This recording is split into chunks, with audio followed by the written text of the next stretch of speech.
최근 방위사업청에 따르면 한국의 무기 수출 계약액은 2016년 25억 5천만 달러 약 2조 7,200억 원로 주춤했다가 지난해 31억 9천만 달러 약 3조 4,020억 원을 기록했다. 이젠 동남아 중동뿐만 아니라 노르웨이, 핀란드 등 유럽 국가들도 공략 대상이다.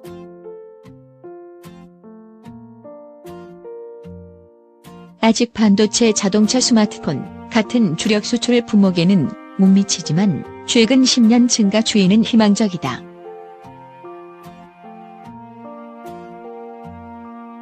방산 강소국의 꿈을 실현하려는 한국 방산업체들의 보이지 않는 전쟁, 그 속살을 들여다본다.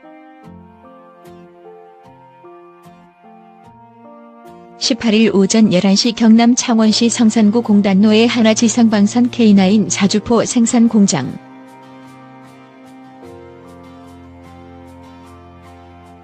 (6대의) 육중한 로봇 용접 장비가 자주포 포탑과 차체에 대한 용접 작업을 하고 있었다.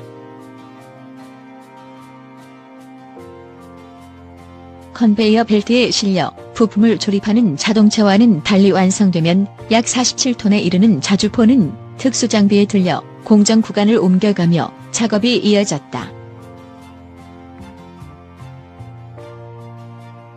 차체와 엔진실 조립, 동력 탑재, 포탑 설치에 이어 인근 방산업체 WIA에서 공급받은 155mm 부신까지 설치되면 무장이 일단락된다.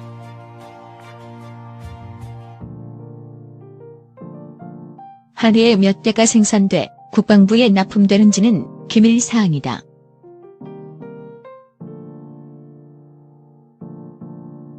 지난해부터 유럽으로 완성체가 수출되기 시작하면서 생산 물량이 훨씬 늘었다고 공장 측 관계자는 귀띔했다.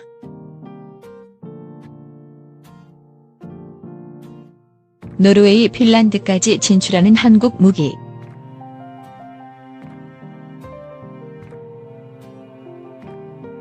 하나지성방산 K9 자주포 생산 공장에서 10여 분 거리의 한화디펜스는 기동 장갑차와 대공포, 항법장치 등을 전문으로 생산하는 업체. 기존 비오비오 자주대공포에 첨단 유도탄으로 LIG 넥스원이 생산한 신궁을 장착한 개량형인 비오복합 30mm 복합대공 화기율 수출 주력품으로 삼을 계획이다. 공장에서는 10년, 20년, 30년 사용되던 중고품을 완전히 분해한 뒤 새로 정비, 조립하는 것은 물론이고 좌우 각각 2발씩 4발의 신궁 유도탄을 장착하는 작업도 진행되고 있었다. 비호의 30mm 대공포 유효 사거리가 3km가량인데 반해 신궁은 사거리가 6에서 7km로 길다.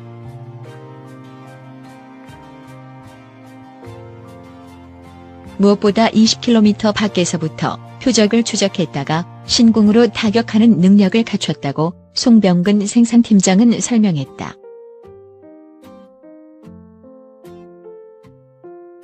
지난해엔 사우디아라비아와 인도를 상대로 비오복합 제품 설명회도 가졌다.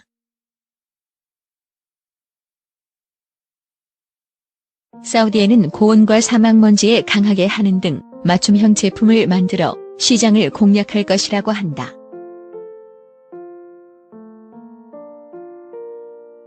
비오복합 생산 라인 옆에는 지난해 벨기에 포탑 전문업체인 CMI로부터 포탑 240개를 수주해 벽호재 제품이 생산되고 있었다.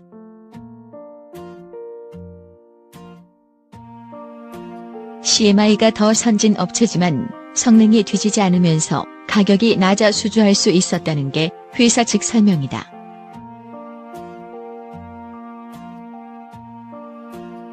지난해 방산 비리 수사 등으로 타격을 받았음에도 방산 수출이 30억 달러를 회복한 데는 노르웨이의 K9 자주포 23문과 K10 탄약 운반 장갑차 6대, 핀란드의 K9 자주포 48문을 판매하는 등 선진국 시장을 파고든 것이 주요했다는 분석이다.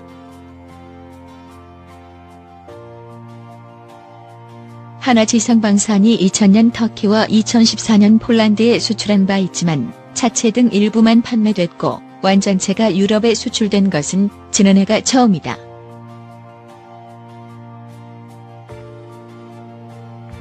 K10 탄약 운반 장갑차가 수출된 것도 처음이었다.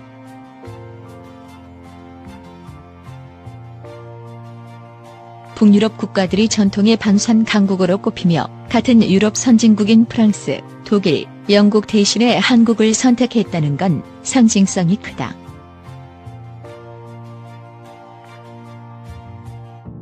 지난해 전체 무기 수출에서 중동 약 10억 달러, 약 1조 2,846억 원과 아시아 약 11억 달러, 약 1조 1,776억 원가 차지하는 비중이 72.2%로 여전히 크지만 서서히 선진국 시장을 공략하고 있는 것이다.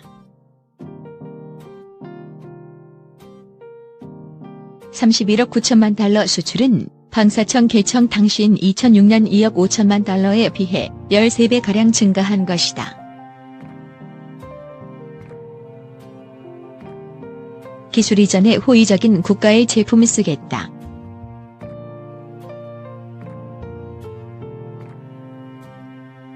해외 바이어들이 한국 방산업계를 설명할 때 한국의 자동차 산업과 자주 비교한다고 한다.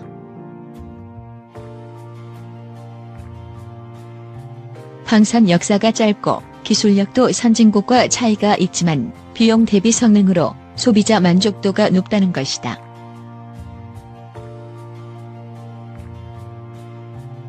양욱 한국국방안보포럼 WMD 대응센터장은 가장 단순하고 값싼 방산 제품인 탄약을 수출하던 과거의 이미지에서는 이제 완전히 벗어났다며 미국과 프랑스 같은 방산 선진국 제품보다 저렴한 비용으로 좋은 성능을 갖춘 무기를 만들고 있다는 인식이 빠르게 확산되고 있다고 말.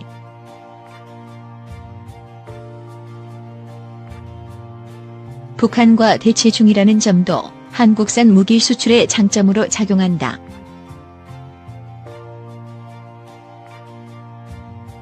한국처럼 수십 년간 주적과 대치하며 직접 무기를 광범위하게 개발해 사용해온 나라는 거의 없다는 것.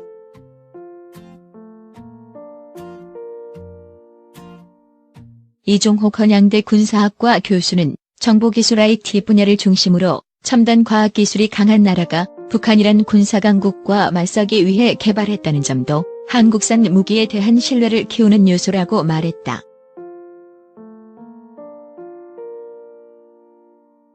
많은 전문가들은 한국 무기가 가진 핵심 경쟁력으로 장기적인 파트너십도 꼽는다. 선진국이 기술 이전에 인색한 반면에 한국은 후발주자란 약점을 만회하기 위해 기술 이전과 인력 교육 같은 장기적 협력에 적극적이다.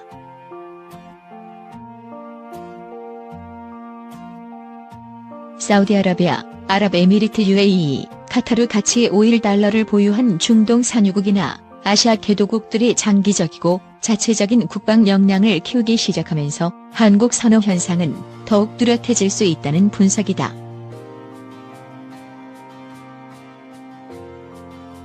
양 센터장은 자국 국방 경쟁력을 키우기 위해 선진국 방산 기업보다 덜 유명하더라도 기술 이전에 호의적인 국가의 제품을 쓰겠다는 분위기가 개도국들 사이에서 확산되고 있다며 한국에는 확실한 기회라고 말했다.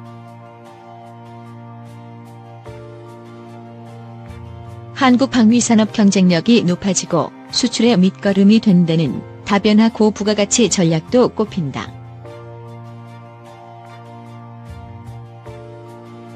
(1990년대) 후반까지 전체 방산 수출액의 80% 이상을 차지하던 탄약과 총포 부품은 2012년 18%까지 줄었다.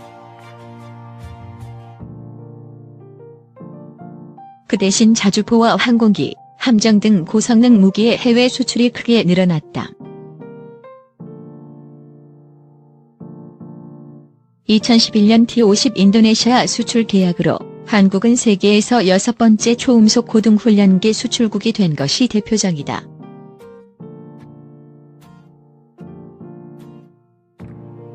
특히 T-50을 경경공격기로 개량한 FA-50은 지난해까지 64대 수출됐다.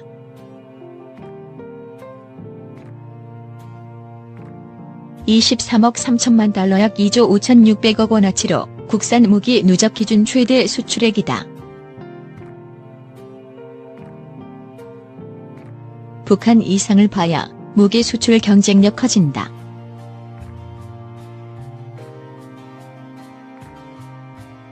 성장 가능성은 충분하지만 한국 무기의 수출 경쟁력을 한 단계 높이기 위한 개선점도 적지 않다.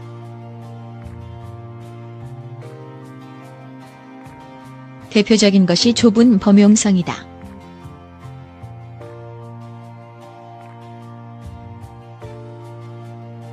즉, 근거리의 북한을 대상으로 개발돼 한국산 무기의 상당수가 북한군의 특성과 한반도 지형에 너무 특화돼 있다는 것. 김대영 한국국가전략연구원 연구위원은 한국의 방산은 지금까지 수출 마인드가 부족했다며 이제는 처음부터 대규모 수출까지 고려한 무기 개발에 나설 필요가 있다고 말했다. 방산 강소국 스웨덴의 업체 사부가 개발한 전투기 그리펜은 처음부터 개도국 수출을 감안해 개발됐다는 평가가 많다.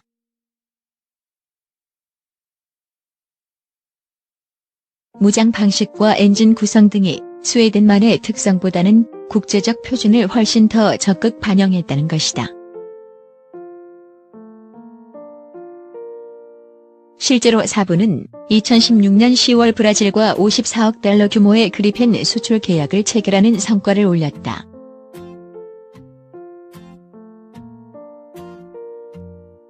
개도국을 주력 시장으로 삼고 있는 게 향후 한국 방산의 발전에 큰 부담으로 작용할 수 있다는 우려도 많다.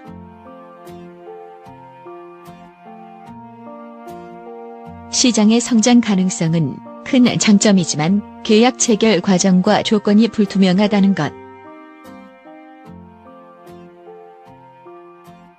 각종 이면 계약과 로비가 판칠 수 있고 수출 대상국의 정권이 바뀌면 계약 변경 요구 같은 움직임도 발생할 수 있다.